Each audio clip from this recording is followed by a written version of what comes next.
چرا خوشحال نباشیم؟ این بچه سری کفش منو گذاشت، نشست سرش انداخت پایین. من متوجه شدم، با دستم بهش اشاره کردم، تشکر کردم ازش. نباید خدمات دیگران بدون سپاس و تشکر رها بشه، وگرنه برکت از زندگیت رفته.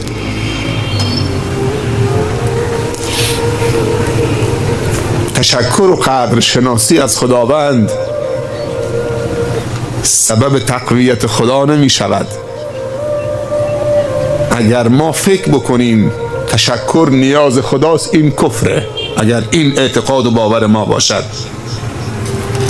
و اگر این باور ما باشد که عدم تشکر و کفران نعمت باعث تضعیف خدا و هیمنت خدا می شود، این هم کفر است. بگردیم به خود قرآن، باورهامون رو تصحیح بکنیم. خداوند تبارک و تعالی می فرمایند لئن شکرتم لازیدنکم. شکر همیشه سبب تقویت بندگان و شاکر شده. لئن شکرتم لازیدنکم. شکر همیشه سبب بقا و دوام و استمراریت و افزایش و توسعه نعمت بوده. میخوای رمز و راز قوت نعمت رو کشف کنید؟ شکره، نه انبوه نعمته، نه تراکم نعمته. ما تلاش میکنیم که تراکم نعمت داشته باشیم، انبوه نعمت داشته باشیم، ولی تراکم و انبوه نعمت آدم رو تقویت نمیکنه. خیلی ها با تراکم نعمت تضعیف شدن، بیچاره و بدبخت شدن، چون فکر میکردن توسعه و توانمندی و مسئولیت با کثرت نعمت، غافل از این که با شکر کامل و ایدئاله، اونم شکر قولی و شکر عملی. اعملوا آل داوود شکرا و قلیل من عبادی الشکور. اینو قبلا گفتم. یه روزی حضرت عمر رضی الله عنه طواف خانه خدا میکرد، دید که پیرمردی طواف میکنه همزمان با ایشون، و در هر شوطی که طواف میکند یا در هر طوافی این پیرمرد میگوید اللهم اجعلنی من القلیل، اللهم اجعلنی من القلیل. خدایا منو از جمله بندگان اندکت قرار بده. صبر امیرالمومنین لبریز شد، بازوی پیرمرد رو گرفت، گفت فلانی تو نمیدونید چه جایگاهی قرار گرفتید، این چه دعایی است که میخوانید؟ تو هر طواف میگه اللهم اجعلنی من القلیل، من رو از جمله اندکان قرار بده. یه دعای کاملتری کن. یه نگاه تیز و تندی به امیرالمومنین کرد، گفت این آیه رو نشنیدی تو؟ عمر وقاف بود. یکی از اوصاف عمر این که وقاف بود. وقتی کسی حق برای او بازگو میکرد تعدی نمیکرد، همونجا سیخ می ایستاد. وقاف نزد حق بود. گفت کدوم آیه؟ گفت این آیه که خداوند تبارک و تعالی میفرمایند اعملوا آل داوود شکرا و قلیل من عبادی الشکور. ای خاندان داوود، شکر خدا را به جا بیاورید، هرچند که بندگان شکرگزار اندکن. من تقاضا دارم که خداوند منو از جمله بندگان اندک شکرگزار قرار بده.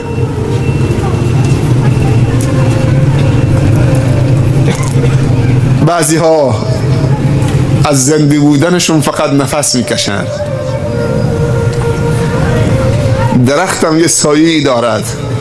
خیلی از انسان ها با قد و قامتشون به اندازه یک درخت سایه ندارن.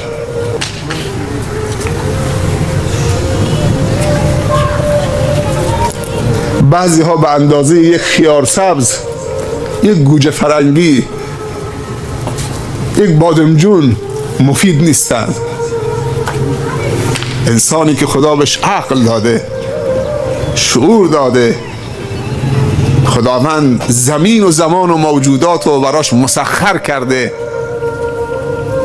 انسانی که میتونه نقش آفرینی و رخداد آفرینی بکنه، انسانی که میتونه مجرای تاریخ رو عوض بکنه.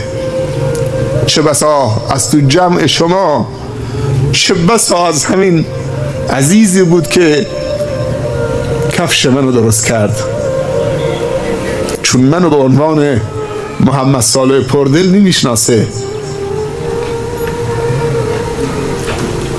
اینو که بلند شد به من احترام قائل شد، چون شنیده بود که من درس دینی خوندم،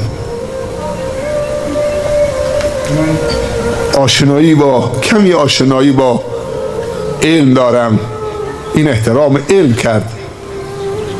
از کجا معلوم مسیر بشریت توسط همینا، اونهایی که پدرانشون و مادرانشون با علما دوست بودن و علما رو دوست می داشتن و محبت علما داشتن، ثمره این دوستی ها این که در اون خانواده ها عالمی شکل بگیرد. قطعاً پدر و مادر شیخ زیایی رحمت الله علیه هم عالم دوست بودن. 2 مثال برای 2 نفر. وقتی که قریش 100 تا جایزه گذاشت برای سر معلم و مربی، شخصی به اسم سراقه ابن مالک اسبشو زین کرد. این بیچاره‌ای که قدر و منزلت معلم نمیدونست، اسبشو زین کرد. خبردار شد که قریش 100 تا شتر گذاشته، جایزه‌ای که سر محمدو بیاره. این مسکین نمیدونست که محمد معلمه و سر معلم کسی نمیزنه، کسی معلم رو تحقیر نمی کنه.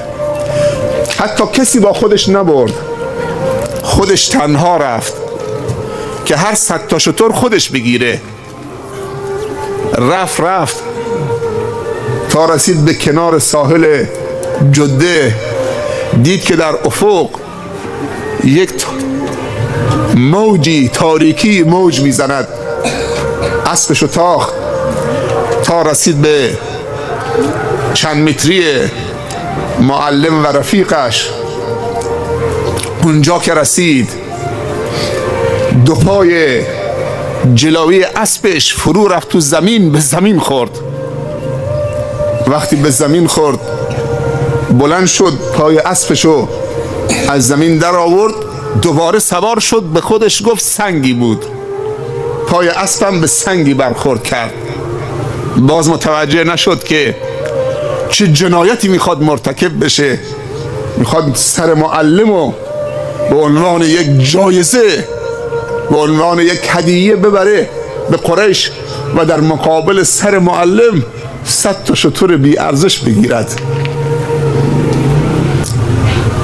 وقتی قومی جاهل هستند، قدر معلمو نمیدونن، دوباره سوار شد، حریص بر سر معلم که سر معلمو ببره در مقابل 100 تا شتر بگیره. دوباره رفت تا رسید به 2 متری شتر رسول الله صلی الله علیه وسلم و پیامبر صلی الله علیه وسلم نگاه به پشت سرش نمی کنه، نگاه به جلو میکنه. در درگاه ما دل را یک دل کن، آنچه ماست آن را یله کن. یک صبح به اخلاص بیا بر در ما، گر کار تو بر نیامد آنگه گله کن. و من یتوکل علی الله فهو حسبه. تا رسید به 2 متری 1 متری پیامبر صلی الله علیه وسلم. برای بار دوم 2 پای اسبش تا بالای زانو رفت توی زمین، سخت به زمین خورد. بار دوم که به زمین خورد اونم 1 متری 2 متریه. پیروزیش که فکر میکرد سر معلمو میبره و 100 تا شتر میگیره، این بار دید که پای اسبش تا بالای زانو تو زمین رفته. به زحمت معلم داره کار خودش میکنه میره، به زحمت پای اسبشو از زمین بیرون کشید. هنگامی که پای اسبشو بیرون کشید، دودی سیاه و غلیظ از جای پای اسبش بلند شد به آسمان رفت. وقتی که بلند شد صدا زد محمد محمد، میمو حیو میمو دال. معنیش چیه؟ علم، دانش، اخلاق، عشق، محبت، رحمت، شفقت، انسانیت، صفا، صمیمیت، دوستی. هرچی بگیم کم گفتیم. همه این چیزهایی که گفتیم تو این میم و ح و میم و دال، آن محمد که احمدش خوانند، نور چشم دو عالمش خوانند. فبما رحمة من الله لنت لهم ولو كنت فظا غلیظ القلب لانفضوا من حولك وما ارسلناك الا رحمة للعالمین. گفت محمد، پیامبر روشو برگردان، گفت امان یا محمد، به من امان بده. دیگه متوجه شد که به این شخص، به این معلم نمیتونه دسترسی داشته باشه. ایشون بازنده شد و پذیرفت که بازنده است، ولی بازم نفهمید که این معلم کیه و چیه. و اگر این معلم بعد از این که بار دوم به زمین خورد و پای اسبشو بیرون کشید و فهمید که این معلم مسونه، یا ایها الرسول بلغ ما انزل الیک من ربک و این لم تفعل فما بلغت رسالته والله یعصمک من الناس. ای رسول ما، ای فرستاده بر حق ما، مأموریت تو انجام بده. بلغ ما انزل الیک من ربک، برسان، تبلیغ کن. اگر این کار نکردید تو رسالت خدا رو نرسوندید و خدا تو رو مسون و محفوظ می‌دارد تا آخرین آیه قرآن رو برسانید. اگر درس ما درس قرآن بود، دل ما پر از نور ایمان بود. نشیدی که برادرمون ستار خوندن، فهمید که بهش دسترسی نداره، 100 تا شتر رو باخته و بازنده هست، ولی باز معلم رو نشناخت. اگر میشناخت نمیگفت محمد امان، میگفت اشهد ان لا اله الا الله و اشهد ان محمد رسول الله. چرا گفت محمد امان؟ چون که فهمید این محمد یه روزی به مکه برمیگردد و مکه زانو میزند. میدونه معنیش چیه؟ تقاضایی چه کرد؟ گفت محمد امان. یعنی چی؟ یعنی اگر یه روزی در آینده نزدیک برگشتی به مکه، مکه زانو زد، مکه تسلیم تو شد، من در مکه بودم، از من انتقام نگیر. معلمو نشناخت، چون فهمید که یک روزی همین کسی که امروز رانده شده، وادار به هجرت شده، طرد شده، آواره شده، یه روزی به مکه برمیگردد، با اقتدار به مکه برمیگردد. قطعا میدونه سراقه ابن مالک. به خاطر همین گفت اگه یه روزی به مکه آمدید، با اقتدار وارد مکه شدید، از من انتقام نگیر. آیا ایشون معلم رو میشناخته؟ با حب انتقام کسی میتونه معلم باشه؟ کسی میتونه مصلح اجتماعی باشه اگر حب انتقام داشته باشه؟ کسی میتونه مربی باشه اگر خودخواه و مغرور باشه؟